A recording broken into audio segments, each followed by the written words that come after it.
ra sa mga higala o saka dump truck ni o unsa ay kuan nagdala og kini mga live animals. Sus Maria wa ba kanina kuni agi din sa balay gini halok gid sa balay gid o. Kini ang sitwasyon sa usa ka balay nga nabanggaan og truck sa Purok Santo Niño, Barangay Mandog, Davao City, pasado alas 9 Miyerkules sa buntag. Sa paghulagway ni Bernardo Benavente, ang truck kargahanan og hayop nga may diretso gyud sa balay. Ikan Diyos ko Lord, Ginoo tabangit taon, Ginoo ko ang maluwas taon ang nakuan diha Lord, Jesus name. Nadala pa sa Southern Philippines Medical Center kon SPMC ang 23 anyos nga babaeng biktima apan gideklarang dead on arrival. Gila sa kapulisan ng biktima nga si Jane Ayop Iyas. Nagluto ang biktima diyang nabanggaan sa truck ang ilang balay. Amo ning driver.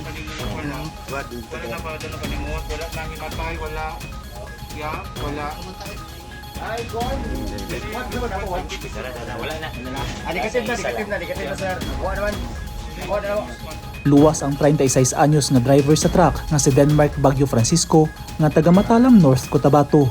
Dito ni nawala break, ipit na ni dito. Oh, giya nagsandig. Sandig na dito. Kini Totoo. yung daga na ni. Di, kana piyas ba? Pag-break putol. Wala. Migawas sa investigasyon, nawada og break ang truck padulong unta kini sa Barangay Mahayag sa Bunawan District sa Davao City.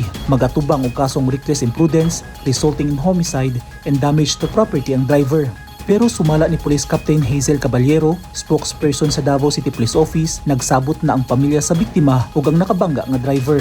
As of this time, sir, ang both parties po, sir, ang sa namatayan o sa driver na sila settlement, sir, no, initial sa barangay, and dili na sila magparugaso for the meantime against sa driver sa mga truck. Gitabangan na ang pamilya sa biktima. Naanay initial payment ang nahatag ang part sa driver, sir, no, ang kaiya sa truck ngadto sa namatayan po, sir. Sa pamilya sa namatayan, sir.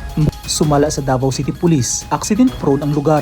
Busag iabisuhan ang mga driver na maghinay-hinay gyud sa pagmaneho ug susehon ang sakyanan aya mo biyahe aron malikayan ang disgrasya.